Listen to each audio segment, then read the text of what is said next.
In this video, I'm going to show you how to mention someone on Instagram group chat. That is quite simple and easy to do, so let's begin. And first, open up Instagram app and here at the top right corner tap Add DMs icon. Then just open up some group chat and here all you have to do to mention someone is tap there at text field and then first type in @ symbol.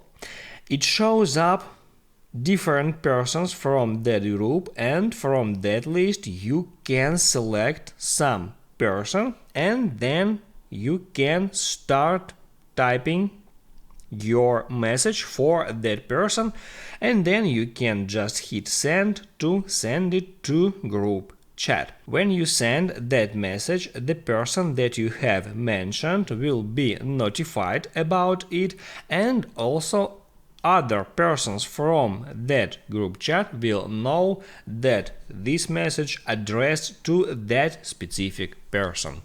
If this video helped you out, don't forget to like and subscribe.